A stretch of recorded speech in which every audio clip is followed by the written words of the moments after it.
So we've accomplished a lot together since this dinner last year. And I just want to talk a little bit about what we've done together as a community.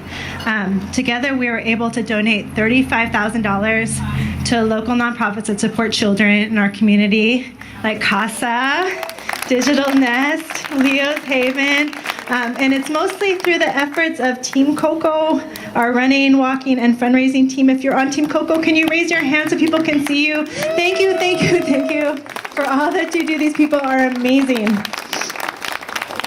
We were also able to award 15 partial or full scholarships to kids, including kids in foster care, to try art, theater, and horseback riding in our community.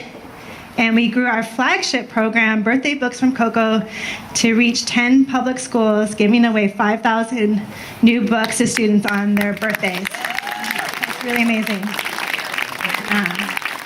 And I'm so grateful to the librarians at these schools who are there. Many, some of you are here with us tonight for supporting this program. And these amazing people, they help their students not only find a special book that they love, but they also help them connect with Coco and use her life story to inspire both a love for reading and a love for community. So thank you.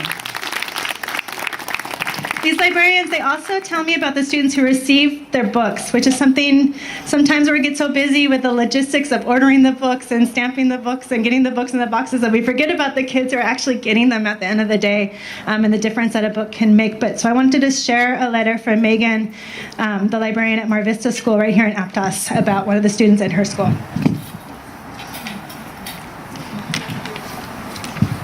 This is her writing. There was a new student who arrived in January whose birthday just passed. He is a first grader who regularly comes to the library at recess, and when he saw the birthday books, his eyes went big. He asked about it, so I explained what we do each month. He politely asked me if he could get one since his birthday was over the holiday break, and it'd be so great because his mom had not been able to afford anything for his birthday this year. Of course, I let him come pick a book and told him happy birthday from Mar Vista School and the Like Coco Foundation, and that we are glad he is here. He was bouncing with delight and walked a little taller that day. Thank you for this great program. This is just one student in a more extreme socioeconomic circumstance, but each student gets a chance to be seen and celebrated. We all need that sense of belonging and significance.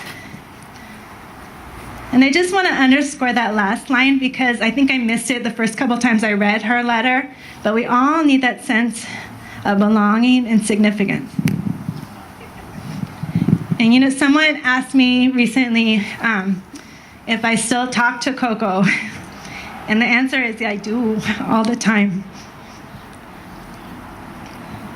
And right now we're talking a lot about the student movement against gun violence, which I think a lot of us who knew Coco could imagine her at 15 being very passionate about. And what I hear Coco reminding me about right now is to resist the bubble. This is a scary world sometimes, and as parents, when we hear about school shootings and bombing in public places, I think we all just want to put our kids in the strongest bubble that we could possibly build. But what I hear Coco's voice saying a lot, and what I think I heard a lot of other people today say, a lot of young people in Washington, D.C. talking about today, is that you just can't build a bubble that strong. And we need to resist the impulse to retract. And when we do, we know that arming teachers isn't an answer, and walls aren't an answer. We shouldn't build a community that's safe for some of us and forget the rest.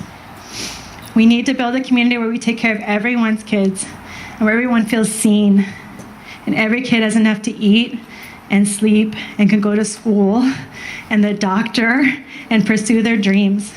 And we all know that art can be an answer, and theater can be an answer, and nature can be an answer, and books can be an answer, and that love is always the answer.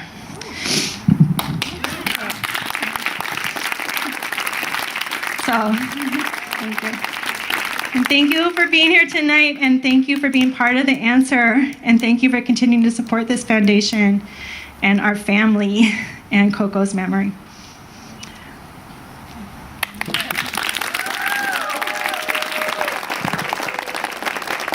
And thank you to Angie and to Jessica and Diana and Joanna. Thank you for everything that you did. Thank you to everyone who baked cookies and cupcakes and came out tonight and spent money here with us. And also please notice on your table that you're going to see a note card there. And this is a way for you to stay more deeply involved with our foundation. And I'm really hoping tonight that I'll have a lot of you sign up for our fun run that's coming up in April. It's a really phenomenal event. This year we're calling it Love Wins, and it's at Pinto Lake Park on April 14th. This is such a great way to fundraise for us and for the other 15 nonprofits that we work with, and also to celebrate the values of our foundation, because we're getting together as a community in nature, and we're moving and getting healthy, and every kid who finishes our 5K or free 1K can get a free book from our foundation.